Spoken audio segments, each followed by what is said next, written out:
on the Vince Everett Ellison show. We're going to talk about a pretty controversial topic. I talked about it earlier before last year, but I think it needs to be brought up again. The question is slavery a choice? You know, we're getting close to Black History Month, and we're going to start talking about a lot of this stuff in depth now.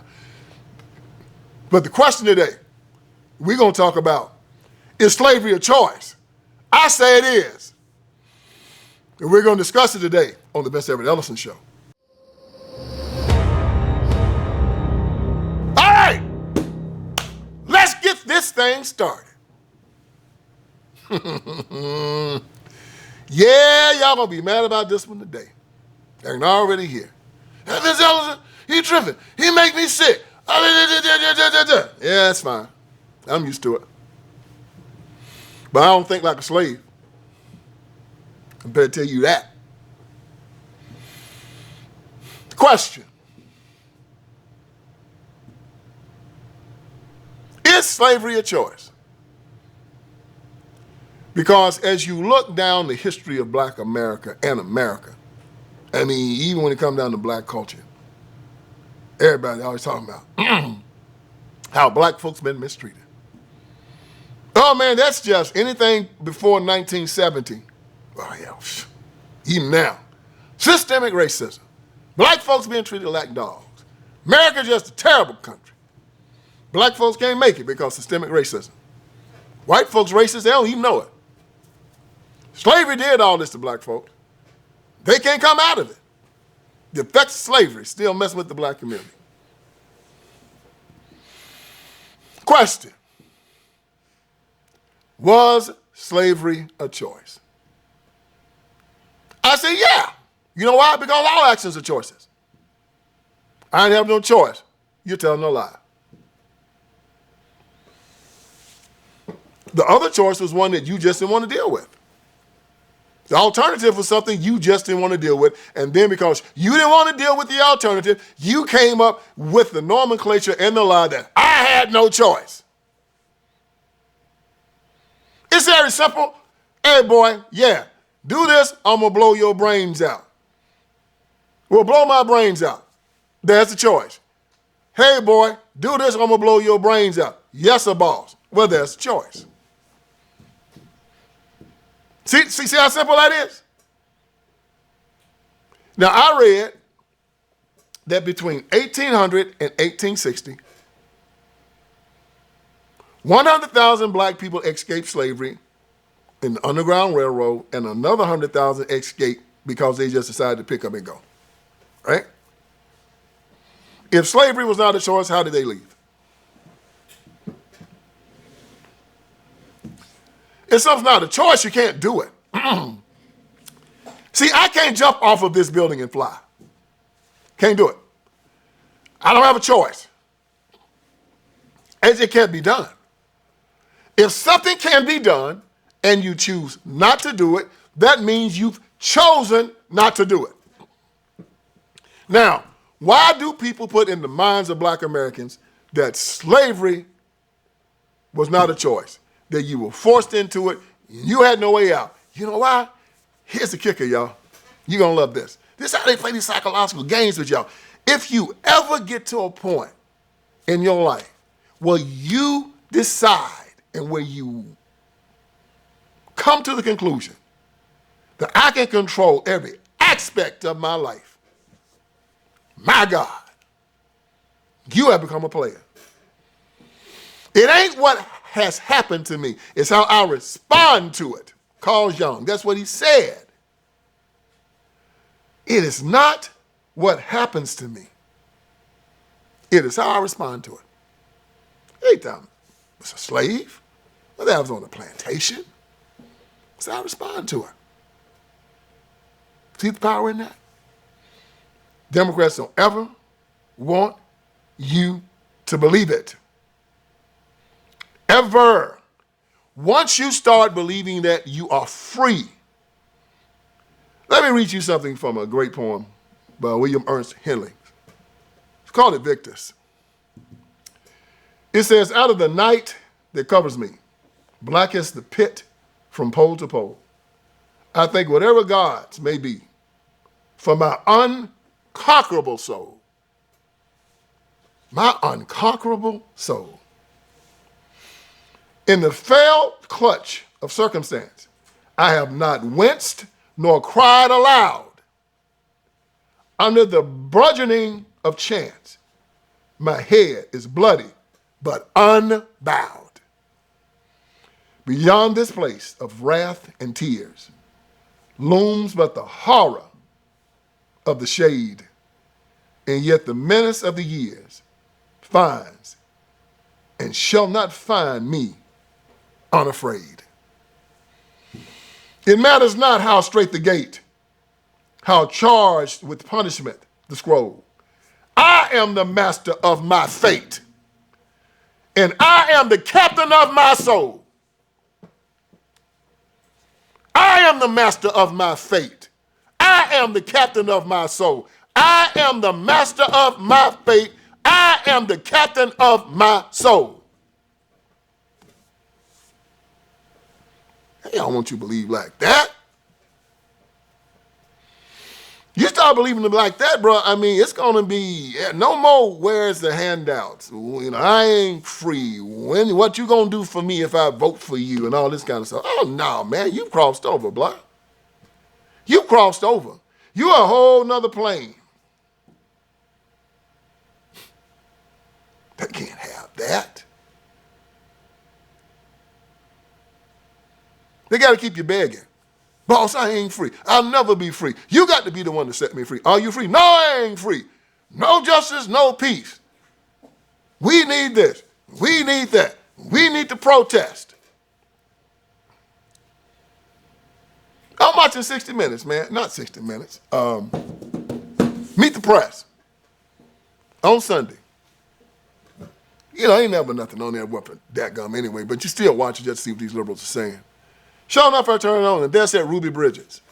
Now, if y'all don't know who Ruby Bridges is, I don't know the exact date, but she was this little black girl that tried to integrate the schools in New Orleans back in the 1960s, I believe. And the white folks in New Orleans, the white Democrats were so racist, they pulled all of their children out. Ruby was in like the first grade, maybe kindergarten, a little small girl. They had sent in federal marshals to protect her from the white mobs, and all the white folks pulled their children out of the school because they didn't want them going to school with Ruby Bridges. Now, you know what? And people try to always say, ooh, this is such a great thing. Ooh, this is such a great thing. That was child abuse, man. You can take this and clip it, and you can play it anywhere in America you want to. Ruby Bridges' parents need their asses whipped. I would have never put my child through that.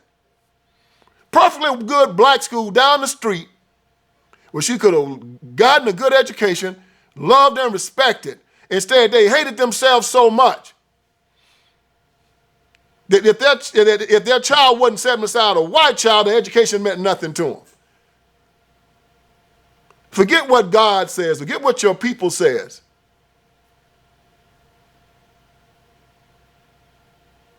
The white man has to sign off on me, or I don't feel like I'm anybody. Little Rock 9, same thing. Perfectly good black high school. Oh, no. We got to go. And they just whipping them little children, beating the hell out of them, treating them like dogs.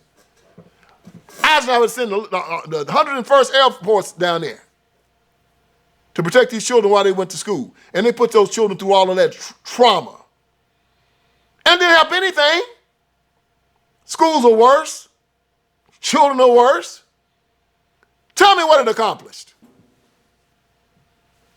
Harvard just did a study that said the schools are more segregated now than they were before Brown versus Board of Education. So what are you celebrating? And then they still got the nerve to celebrate Brown. When Brown versus Board of Education said the separating black children from white children make black children inferior. Yeah, it makes black children inferior. Brown says that black children are inferior. Me and Ibram S. Kendi don't agree on a whole lot, but both of us agree that Brown versus Board of Education, the opinion, not the decision that government shouldn't segregate its citizens on account of race, the decision was correct. But the opinion, the reason for it was wrong. And the reason for it was that it said that separating us from white people made us inferior. It didn't make white people inferior. So we had to integrate with white folks so we wouldn't be inferior anymore. And black people celebrate that, just celebrate it today. You know why? Because you are inferior. What makes you inferior? Not your skin color. It's your mindset. You think like a slave, and slavery is a choice. Right now, you got two political parties. One says, the Democrats, we're going to lock your children in these failing schools. We're going to give the teachers raises. We're going to give the teachers raises for not educating them properly. And every time they educate them bad, we'll give them more money. We're going to give the administrators money for educating them improperly. And the worse they educate them, we're going to give them more money. And now they can't move out. Even though we know it's the worst educational system in the industrialized world. And your children coming out not being able to read, crazy, fighting. Schools are unsafe. Children having sex in the dadgum hallways. Daughters coming out pregnant with STDs. Boys coming out gay, flaming, having to wear diapers for the rest of their lives. And then you got another side. And with the Democrat schools, you can't pray to your God. School shootings all the dadgum time. Then you got another side. Republican Party platform. Well, the Democrat Party platform says we're against school vouchers, we're against tax credits, we're against anything that's going to pull money from these terrible public schools and give them to parents to educate their children the way they want. Republican Party. We want to get children out of these terrible schools, and we want to get them in schools that are safe, that are going to educate them properly, going to let them pray to their God. All of it. We want to give it to the parents, let the parents decide. And guess what black people do? Vote against it. Vote for the Democrat that's going to keep your child locked in a failing school. And then going to want to say, slavery is not a choice. You got one party that says you got the right to keep and bear arms.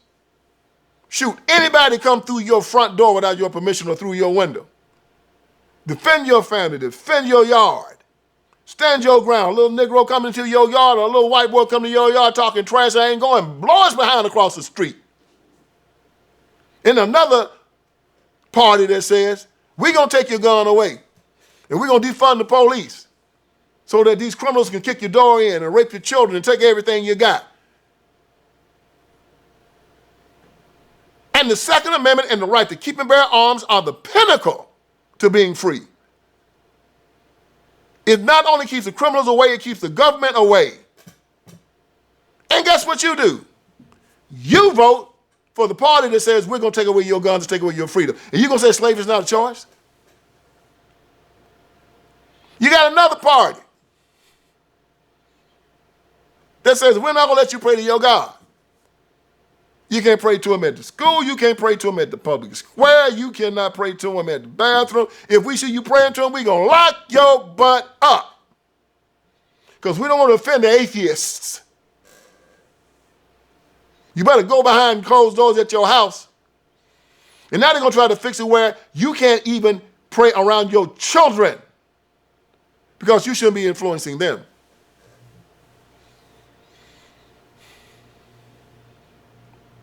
So, you can only do it at your churches and your synagogues. Now they want to put LGBTQ, they've tried to do that with the Equality Act in the churches, so you can't even do it there. And then you got another party that says you be able to pray to your God any place, anytime, anywhere. If anybody bothers you, they go to jail. And who do you vote for? The Democrats, who want to take away your right to pray to your God. And you going to tell me slavery is not a choice?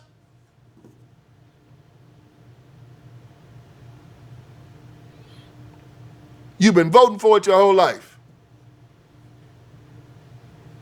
You're not oppressed. You're a participant. Some people want to be ruled. We've all had pet dogs, little pets. Let them out the house. They go do their business. About 10 minutes later, scratching on the door.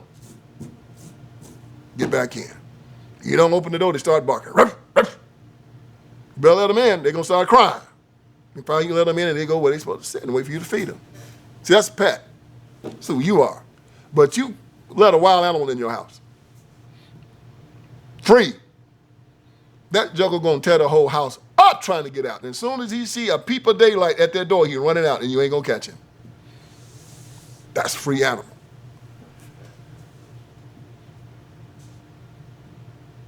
You're a pet. You want to be taken care of. Philosophers say, I prefer dangerous freedom over safe slavery. See, that's the true American. The ones that came and chopped through the wilderness. The ones that fought off the Native Americans.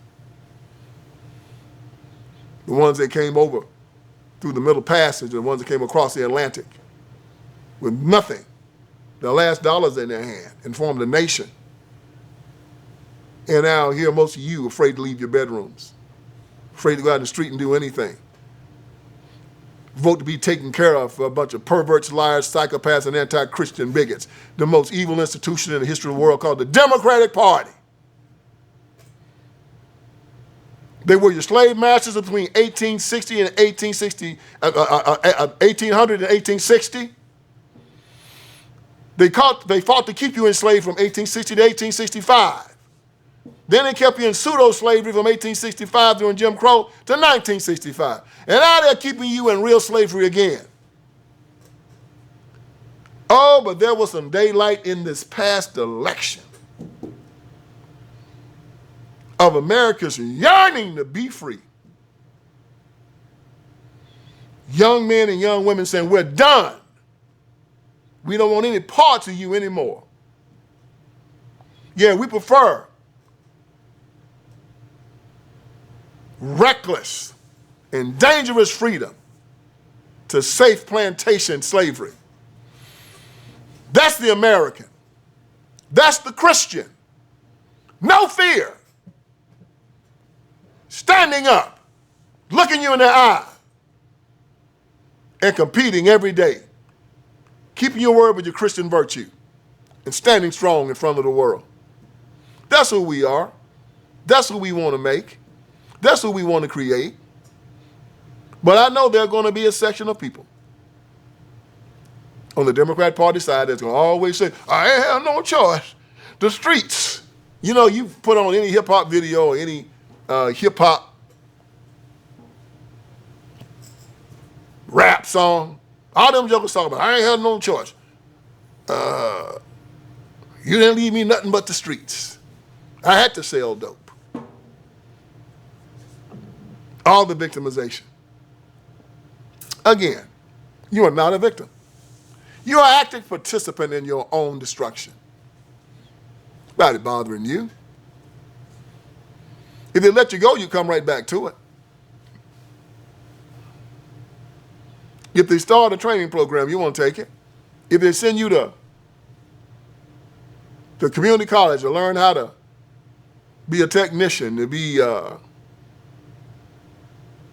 plumber, or to be an electrician, or to be a bricklayer, a profession you can hold for the rest of your life and go anywhere in the world and do it. You won't go.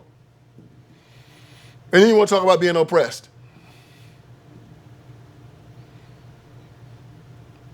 If they put together a bill and a law, they'll let you pull your children out of school so you can teach them to read and write, so they can go out in the world and do great things as they get older. You won't vote for it. Yeah.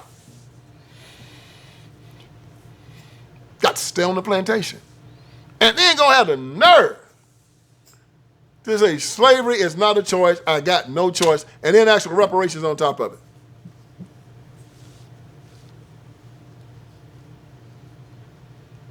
Our Bible says, he whose the Son is free indeed. For freedom, Christ set us free. Do not submit yourself to the yoke of slavery. All through your Bible, we talked about how God frees you. You are free. You were born free. John Locke said your freedom is an unalienable right given you by God. Y'all, what is an unalienable right? According to John Locke, an unalienable right is a right that is irrevocable, non-transferable, and unsellable. Your freedom is so intertwined in who you are. When the wordsmiths created the 13th Amendment to the Constitution, They didn't even put the word free in it because government doesn't have the power to free you. It says, and I'm going to paraphrase, slavery, nor involuntary servitude will be allowed in the United States of America or any place under its jurisdiction. The government couldn't free you. Your freedom is a gift from God. This is why in the 13th Amendment, not the Emancipation Proclamation, which was a war thing that Abraham Lincoln put together. No, this was the 13th Amendment given to the Constitution, which is a holy document. And it didn't even mention the word freedom. You know why? Because government cannot set you free. Can you get this through your thick skull? You were born free. It's an unalienable right. Our Declaration said it first. We hold these truths to be self-evident that all men are created equal and are endowed by their Creator with certain unalienable rights, that among these are life, liberty, and the pursuit of happiness. Your freedom comes from God. The only way you can give it up is by choosing to. And if another joker come try to take it, you say, try it. Brother, this is a death fight. I don't ask the government to give me my freedom. I defy them to come and try to take it from me. Come take it. But you better be able to pay with your life. Because one of us is going to die that day. And it ain't going to be me. So in that spirit, stand as an American. Understand if you become a slave, that you decided to become one. And just like if you decide not to be a slave, you've also decided to be a free man. So all you jokers want to walk around talking about you didn't have no choice but to be a slave, you're a lie. And you stink in my nostrils, and I hold you in utter contempt. Stand up and take your freedom, because that's the only way you're going to get it. Exercise it. Be a man. Well, like I said again, put on some lipstick and some rouge. Get some high heels. Put on a dress. There's a nice place in the Democratic Party for you. They'll be glad to have you over there. Whip that! Y'all come see me next week for another edition of the Vince Everett Ellison Show. All right, friends, Vince Everett Ellison is here. I want you to go to my website, and on my website, you're going to see a lot of great stuff, man. You're going to see that we got t-shirts, we got caps, you got my books, my documentaries, you got all kinds of stuff on VinceSpeaksTruth.com. Go there. We're dropping new t-shirts, we're dropping new merchandise. My new book, The End of Tolerance, is there. The End of Tolerance. Make sure you get it, make it #1. If you got my first 3, get The End of Tolerance. It's just as good. And it's telling us we have to end our tolerance with these leftists, these Democrats. We can no longer allow them to sexually groom our children. We can no longer allow them to castrate little boys and call them little girls, run God out of the public square, take away our guns, take away our sovereignty. No longer allow it. So go on VinceSpeaksTruth.com. That is VinceSpeaksTruth.com. Hit merchandise. You'll see the t-shirts. You'll see the caps. You'll see the books. You'll see the documentaries. You'll see it all. And let's keep this ball rolling. God bless you.